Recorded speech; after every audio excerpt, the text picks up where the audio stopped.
Continuing the chapter on cell functions. This is kind of reflects a little bit of my experience in graduate school, where it says, I need your help, Cecilia.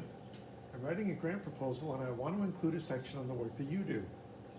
Sure, Dr. Jones, do you need a figure or reference from me? I need to know what it is you do. Seriously, I have no idea. And you think I do? There are times when the research kind of gets away from you. And in some labs, you are very micromanaged, and in some labs, you're so self-directed that they don't know what you're doing, and when you're off in the weeds, you don't really know who to ask. So graduate school could be a very different experience for different people. I kind of liked being the experience of being self-directed. I have a friend who went to, I don't want to say Columbia, but it might have been NYU, where they were encouraged to be more self-directed, and it just drove her nuts. She wanted people to be telling her what she needed to be doing.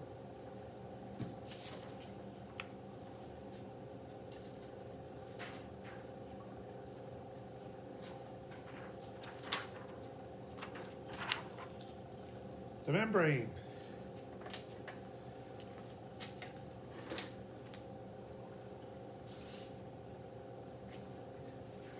You take these molecules. It's a lipid, but not completely a lipid. Here's your glycerol.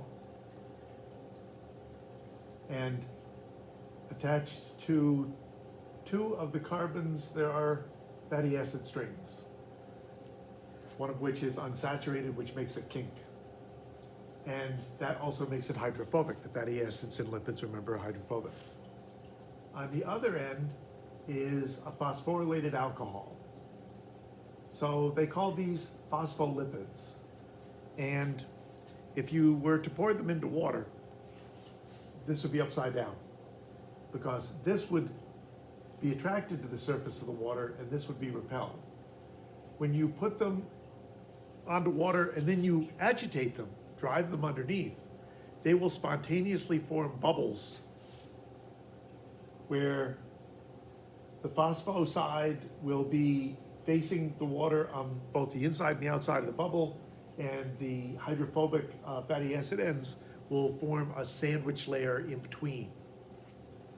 And that is thought to be the way that what are called protocells first formed, that there were molecules like this in the primordial soup, and with the agitations of storminess, you would wind up with bubbles, and a molecular colony that was able to grab and stabilize a bubble had now a protective layer around it that the other ones didn't have.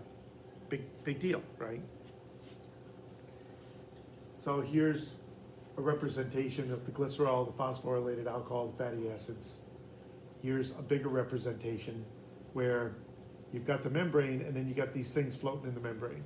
These are proteins with little glycocalyx, strings of carbohydrates on them.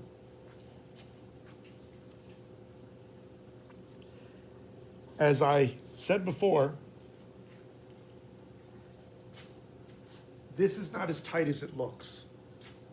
Is that there are molecules that can slip between these phospholipid molecules in the membrane. Generally, they're not charged and they're very small. So oxygen can go through here, carbon dioxide can go through here, a little bit of water can slip through the gaps. It's not completely waterproof system, and there's a few other molecules. Charged particles, even though if they're small, they tend not to go through, because charged particles, remember, are on a hydration shell, so they're bigger than they appear when they're trying to move around. They're carrying a whole sphere of water around them that this isn't going to let through. The gaps are not that big. Okay, now here's a story, and I will tell you leading in, I've made this story up, but it's the only thing that makes any sense to me. When you're a researcher and you discover stuff, at some point, if it's new, you have to suggest what people are going to call it. And at some point it was worked out that these heads don't really need to be connected with one another. They're kind of like ping pong balls floating on a barrel of water. They spontaneously form a layer that has, at least to some extent, free-flowing motion around it. It's somewhat fluid. But it's not just a phospholipid bilayer. There is stuff in it. And sometimes that stuff forms particular patterns. Is that sometimes these proteins are free-floating, but a lot of times they're held in place by things underneath them inside the cell. So I'm imagining a group of biologists who worked on this being pretty drunk one night, going, so what are we calling this? What are we, And guy goes, well, it moves around kind of, freely, so it's fluid, right? Okay, so it's fluid, but in a museum, when you go in and on the other side of the wall, you see there's a picture, but when you get close to the picture, it's a pattern of little bitty things like little pieces of crystal or little stones or dots sometimes, and they go, you mean a mosaic? Yeah. I think that's what this is that, you stand back, it kind of just looks like a membrane, but when you get in close, there's all these patterns of these other things embedded in the membrane. It's kind of like a mosaic. And it's like, anybody got a better suggestion? And surprisingly, no one did. So this representation of a fluid layer with these patterns of proteins floating in it is called the fluid mosaic model. And it goes back a really long time. It's just been, it's the way that we teach about this stuff. Let's see.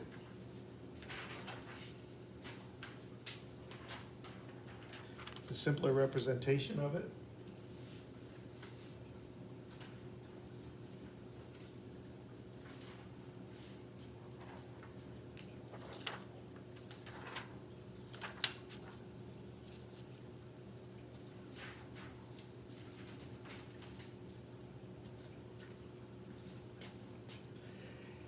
It's always tough to represent this stuff graphically. Is it a membrane protein?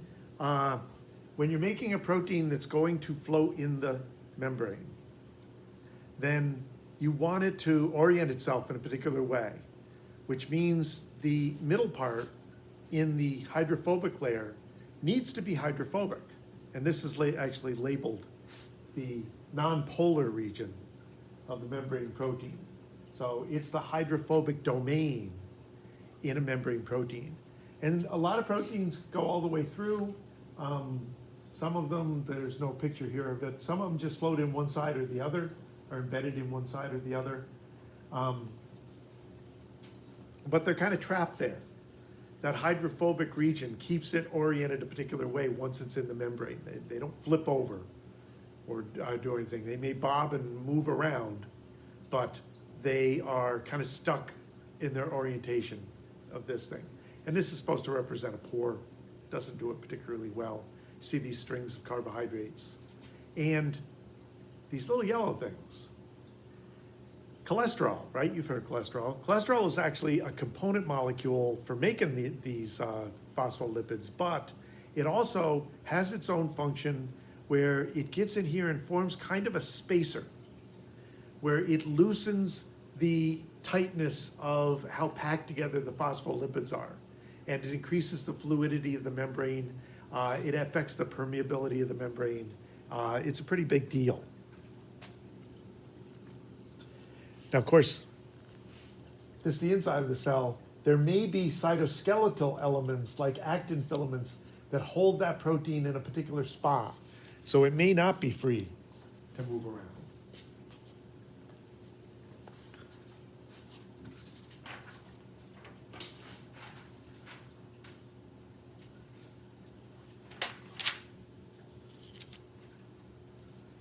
So what are they doing there?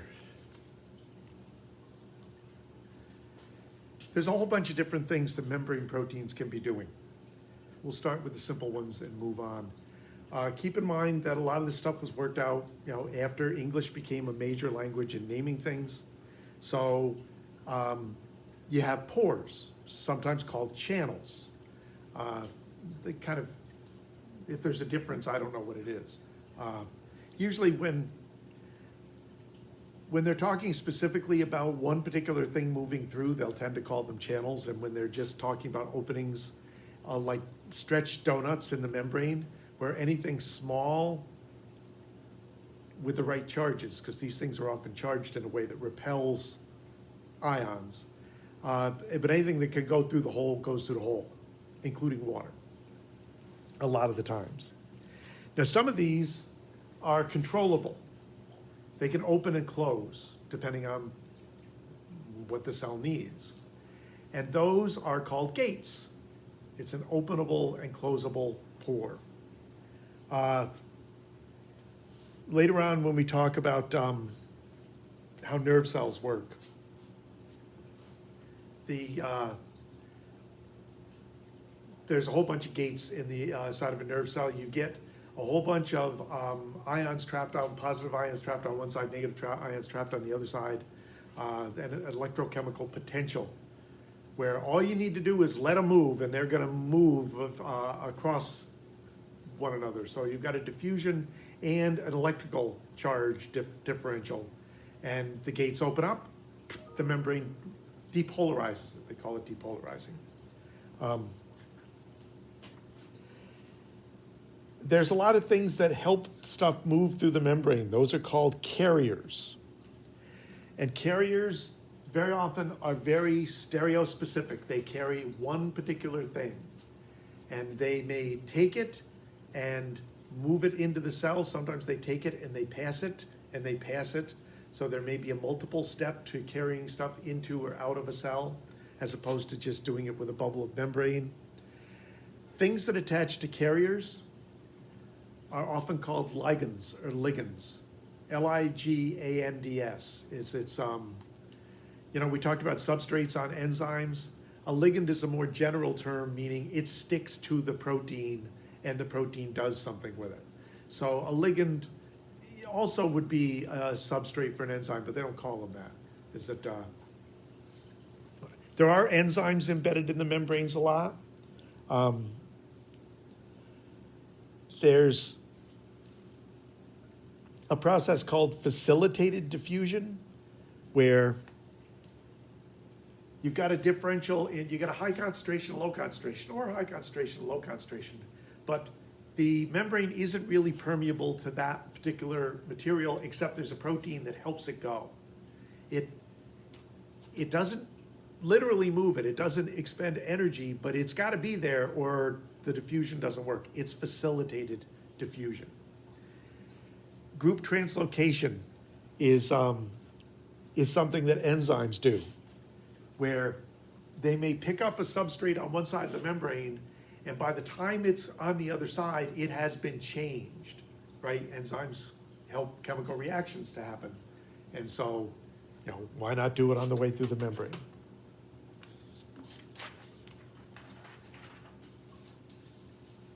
I'll talk about a few more in a second, but I want to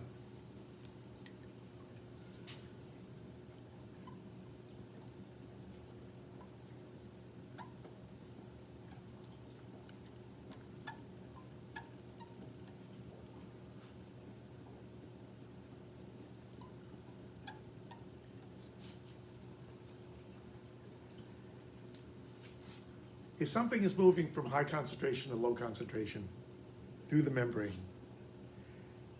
the cell's not doing anything to make that happen. It's just happening. So that's considered passive transport.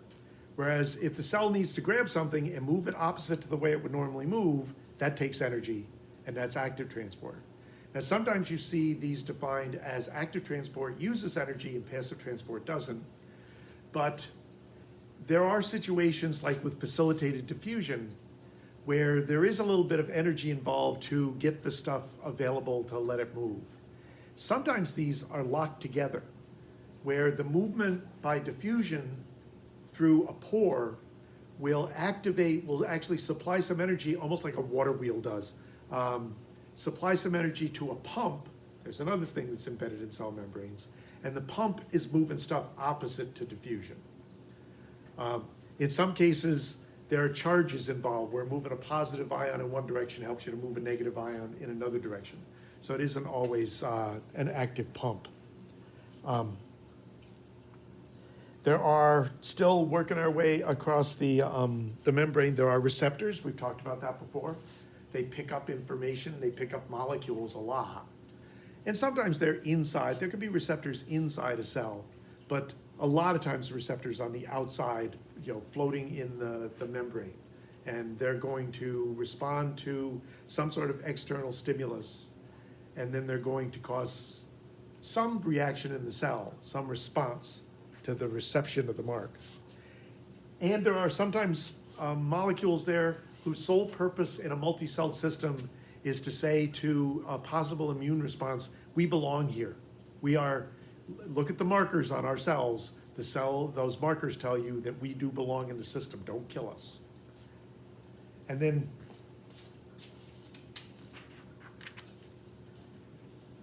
you get what are called connectors or junctions that hold cells together, sometimes very tightly, sometimes very loosely, where things actually pass back and forth between the cells. Sometimes they hold a layer down, sometimes they zip the layers together, and sometimes they're loose and sometimes they're not, but called connectors and junctions. Okay, that's it for the membrane part of cell function. Then we're going to get into the DNA part. While I'm thinking of it, let me see what else I've got here. Oops.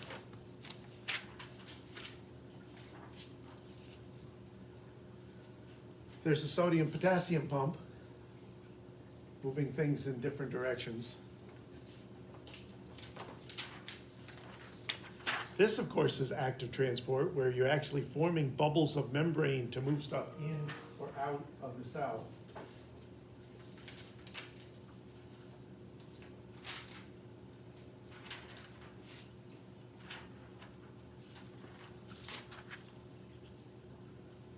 This is showing the movement against concentration.